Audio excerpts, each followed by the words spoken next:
Ingin saya jelaskan, jadi persoalannya kenapa Nabi Muhammad itu sangat menekankan perhatian kita kepada anak-anak yatim. Karena beliau sendiri yang mengalaminya sebagai anak yatim yang terlunta-lunta, nggak ada yang sayang. Tetapi sejarah Islam atau sirah nabawiyah yang saya baca dari mulai saya di pesantren, dari kecil saya di pesantren, itu dalam pikiran saya waktu dulu saya kecil, Nabi itu seperti anaknya orang gedean, orang besar, anaknya raja. Waktu lahir sinar cemerlang, ya kan? Kemudian balkon kerajaan Romawi runtuh, kemudian api yang disembah di Persia itu padam, malaikat ngantri sepanjang jalan menyambut kedatangan. Itu kan cerita. Ketika Nabi lahir nggak ada yang tahu, nggak ada yang mencatat, nggak ada yang menceritakan. Sampai lahirnya saja juga masih banyak pendapat kok. Lahir seorang bayi biasa dari seorang perempuan yang bapaknya sudah meninggal, sudah yatim dalam kandungan, dalam keadaan susah, buat makan aja susah. Itu yang cerita begitu buatkan saya. Alam yajidka yatiman fa'awa. Bukankah kamu anak yatim? Allah yang melindungi kamu. Wa wajadaka dhalan fahada. Juga kamu tidak tahu apa, bukan dolan tersesat ya, artinya tidak tahu mau kemana, ikut siapa, bingung hidup ini. Wajadaka ailan fa'aghna. Dan juga kamu tuh miskin, andon makan sama orang lain. Ailan tuh membebani orang lain, numpang hidup sama orang lain. Ya semacam itu. Ini perlu saya jelaskan dulu. Udah lahir, seumur hidup nggak pernah melihat wajah bapak. Masih kecil ibunya meninggal. Penderitaan demi penderitaan. Ikut kakeknya meninggal. Ikut paman, ya disuruh menggembala kambing untuk makannya sendiri.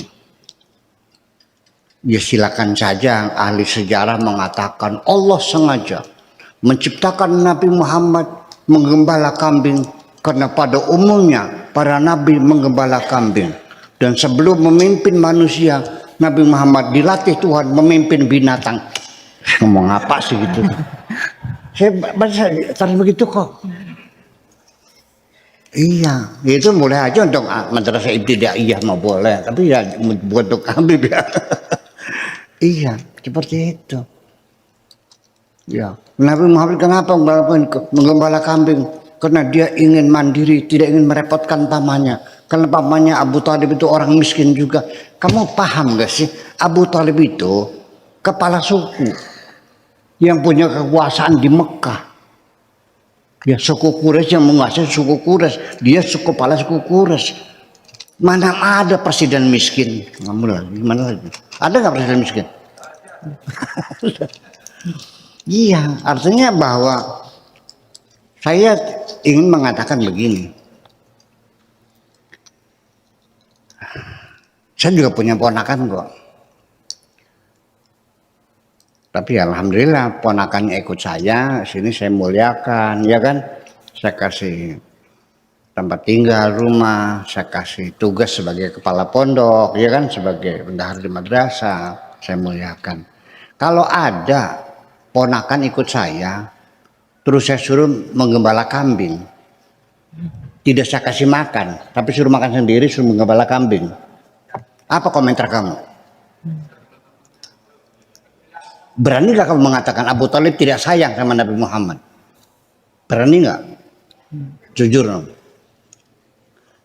Iya dong. Iya, ya udahlah, sudah kita nggak usah bertengkar, sudah lalu. Kita hanya bisa menganalisa kebenaran, kita tidak tahu persisnya kayak apa. Tapi yang jelas Nabi Muhammad wanti-wanti anak yatim itu Kata bahasa sininya amit-amit pitung turunan. Rongo kena. Amit-amit pitung aja sampai kita dua anak putu sengsaranya kayak kita. Itu bahasa Jawa, itu bahasa Indonesia apa tuh? Aku berharap anak cucu saya jangan sampai menderita seperti saya sebagai anak yatim yang terlunta-lunta itu. Itu maksudnya. Ya. Nah itulah makanya sehingga akhirnya kita rumuskan dari satu pemikiran besar bahwa ternyata kita ini umat Islam dewasa ini terjebak pada ibadah-ibadah ritual yang dibesar-besarkan, haji, ya kan, sholat, bikin masjid, bikin musola, besar-besar gitu. Ya, ibadah-ibadah ritual yang diutamakan. Kita melalaikan ibadah-ibadah sosial. Iya. Jadi saya kasih rumusan sekali lagi. Ketika engkau sibuk dengan ibadah-ibadah ritual, sampai engkau melalaikan ibadah-ibadah sosial, agamamu bohong. Sholat yang dibesar-besarkan, itu mikrofonnya tuh, tawanya tuh mendengi kemana-mana, iya, mengganggu. Ada kecamatan, ada desa, ada puskesmas semuanya. Ya, nyetel lagu Basit Abdul Somad hari Jumat mulai jam 10 pagi sampai jam 12 siang, sehingga semua orang bekerja berhenti. Saya tegur, alasannya ini adalah syiar Islam. Ya hebat, betul ya hebat. Sholatnya berjamaah, naik haji tiap tahun, atau sekarang umroh, betul umroh. Ya. Tapi anak yatim tidak sekolah, tidak kamu urusin kok. Banyak orang-orang miskin yang kelaparan, kau biarkan saja. Sholatmu bohong, fawaidul lil. Saya ngomongin ada dasarnya enggak? Ya terjebak semacam itu. Ya jadi kenapa Nabi Muhammad itu sangat menekankan anak yatim? Malah yang ada paradigma yang lebih terus gini. Orang itu kalau sholatnya nggak benar, amal yang lainnya tidak diterima. Pernah dengar nggak? Yang benar bukan begitu. Sekalipun kamu sholatnya rajin, tidak ngurusi anak yatim, sholatmu bohong. Ara'aital ladzi yukadzibu fadzalikal ladzi bala yahudu ala ta'amil fawailun. Iya kan begitu. Sekarang saya nanya biar agak cerdas. Ketika kamu sembahyangnya sehari 5 kali berjamaah semua, ya, sikat gigi dibuang, ganti siwak, ceboknya pakai tasuk, gitu, pakai kembali ke abad ke-7, pakai apa? Pakai batu, pakai sorban semua. Setelah itu negeri ini maju nggak? Betul nggak? Maju nggak? Makmur nggak? Cerdas nggak anak cucumu? Iya. Nah itu jadi artinya pemikiran dikotomi itu yang membuat kita jadi mundur. Ya, ibadahnya salah pilih. Ya, salah pilih. Ilmu pengetahuannya ada ada ilmu agama, ilmu umum. Ada ibadah mahdoh, ibadah ghairu mahdoh. Saya nggak ngerti itu konsep-konsep semacam itu, nggak tahu sejak kapan tuh munculnya. Mahdoh ghairu mahdoh, ibadah murni, tidak beribadah murni. Ya, ilmu agama, ilmu umum. Artinya begini. Jadi perilaku agama kita yang sementara ini, sampai ketika kita zakat saja, kita bagikan, sekitar kita banyak ustadz kan. Tahu nggak buat siapa zakat ini? Untuk ustadz yang belajar ngaji Al-Quran, yang ngajar fikih, yang ngajar tafsir, yang ngajar nahu, ngajar sorob, yang berbahasa Arab lah. Itu dikasihkan. Kalau guru matematika dikasih zakat nggak? Guru kimia sampai makanan minuman saja itu merasuk dalam pikiran kita. Kalau kamu minum aqua, ya nggak ada masalah, ya udah. Tapi kalau minum air zam-zam, kamu merasa dapat pahala loh. Betul nggak Bu? Kalau makan buah mangga, nggak ada masalah. Kalau makan buah kurma, pahala. Iya. Cebok pakai tisu nggak dapat pahala. Kalau ceboknya pakai batu, pahala. Seperti itu. Ini jadi masalah. Nah, itulah makanya kembali. Jadi artinya saya katakan lagi, Nabi Muhammad di dalam buku-buku sejarah yang kita baca di sekolah-sekolah, lahirnya pada tahun apa namanya? Tahun gajah. Kenapa disebut tahun gajah? Raja Abraham menyerang Habar. Kapan itu tuh?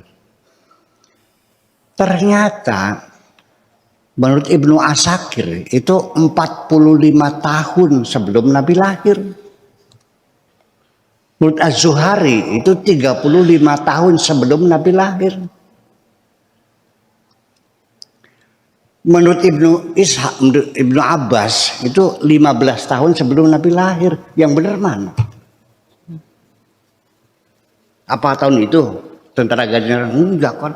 45 tahun sebelum Nabi lahir. Nah nggak tahu Khulasatun Nurul Yak itu dari mana ngambilnya tuh? Itu. Ya iya ini persoalannya. Baiklah. Saya kira bahwa Nabi agamanya apa? Belum ada Islam. Istrinya agamanya apa? Ya belum ada Islam. Orang kaget waktu Nabi Muhammad mengawini Siti Khadijah, agamanya apa? Masa bukan Islam? Yang Islam kapan lahirnya? Ada yang kaget-kaget tuh. Masa Khadijah bukan muslimah waktu dikawin Nabi? Jadi agamanya apa? Memangnya agama Islam kapan munculnya? Nah sekarang kita mempelajari gini, kita nggak tahu, tidak ada bukti artefaknya, nggak ada. Kita pakainya asumsi, ya, hipotesa, nggak bisa direct evidence, nggak bisa. Kita sudah terlalu lama sekali. Di Arab itu agama-agama yang ada di Jazirah Arabia itu agama Yahudi, agama Nasrani, ateis yang tidak bertuhan, penyembah berhala, sedikit majusi, ya kan gitu. Nah sekarang Anda setuju nggak kalau kita mengandai, berhipotesa, Nabi Muhammad berhipotesa, Nabi Muhammad beragama Yahudi, bagaimana menurut Anda? Nggak mungkin kan? Betul nggak? Kalau Nabi Muhammad dan Siti Khadijah sekaligus menyembah berhala, setuju nggak? Enggak. Kalau Nabi Muhammad dan Siti Khadijah itu ateis, masuk akal nggak? Enggak. Nah kalau Kristen, iya. Sebab kalau dibilang Kristen, ibunya Nabi Muhammad itu Siti Aminah. Siti Aminah itu anaknya Abu Qabs. Abu Qabs itu ketika muda dia pergi ke, ini hadisnya ada di sebuah hari ada, pergi ke Syam, di sana melihat orang Kristen ke gereja, masih penyembah berhala ya waktu itu. Dia kagum sama orang Kristen, akhirnya dia masuk Islam. Nah ketika pulang itu diusir oleh kabilahnya, itu tidak akui karena agama aneh gitu. Itu dia karena masuk Islam, namanya Abu Qabs. Nah Nabi Muhammad sendiri waktu kecil itu dipanggilnya Muhammad bin Abi Qabs. Sampai Nabi Muhammad setelah dia dewasa, setelah dia Jadi Rasul dia marah, naik mimbar, dia katakan kepada sahabat, "Man ana?" "Anda Muhammad bin Abi Kabasila, ana Muhammad bin Abdullah." Itu. Sudah selesai, kita setuju. Muhammad bin Abdullah. Karena biasanya di negara kalau menyebut nama itu dari pihak ibu itu sepertinya tidak terhormat ya. Betul nggak? Kalau kamu orang manggilnya umpamanya Hasan bin Abdullah, nama binnya nama ibunya, tersinggung nggak? Itu persoalannya. Nah itu seperti itu. Jadi artinya ketika kita melihat ibu kanjeng Nabi itu apa, bapaknya agamanya apa segala macam, saya kira tetapi ada peluang lagi nih, di tengah-tengah masyarakat di Jazirah Arabia ada satu agama yang bercampur dengan mereka ikut menyembah berhala juga. Tapi di dalam hati mereka bertuhan yang esa. Awas. Nah ini namanya kelompok Hunafa. Ketika ditegur mereka, kenapa kau nyembah berhala? Mereka mengatakan, wa ma na'buduhum illa liyuqarribuna ilallahi zulfa. Kami tidak menyembah berhala, itu hanya mendekatkan diri dengan Allah. Itu Hunafa. Nah Hunafa itu identik dengan pengikut Nabi Ibrahim. Ya kita bagaimana sholatnya saya nggak tahu ya, karena sholat kita juga berbeda dengan nabi-nabi yang lain gitu. Nah itulah kira-kira semacam itu. Jadi artinya begini, ketika kita mengungkap sejarah dari berbagai sumber yang berbeda-beda, ya Pak Habib Cinta jangan tersinggung dong karena saya berbeda. Betul nggak? Saya tidak menyalahkan Anda kok. Ya kan, tidak menyalahkan Anda. Ya udah sejarah kita gali, silakan. Ya, jadi artinya begini sebagai penutup.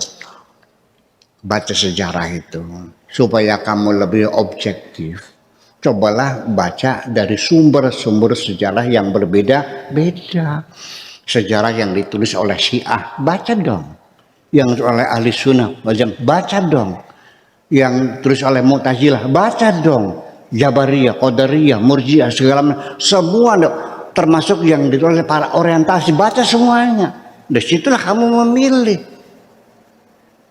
Bukan baca kitab yang kamu beli di toko, terus kamu paksakan sebagai kebenaran, kalau tidak sama semuanya salah, segimana. Sebab namanya orang menulis sejarah, jujur saja, sejarah yang menulis adalah yang menang. Yang menulis sejarah adalah yang menang. Jadi nanti siapa yang salah, siapa yang benar, sulit untuk dibuktikan. Yang jelas siapa yang menang. Yang menang itu yang benar. Yang kalah, dia salah. Betul nggak? Betul nggak? Yang salah yang kalah. Yang menang yang benar, kayak mereka semacam itu. Jadi artinya ketidakjujuran dalam penulisan sejarah itu sangat besar sekali. Jadi ya sementara kita belum mengambil keputusan apapun, ya biarkan itu sebagai hipotesa tanpa kesimpulan.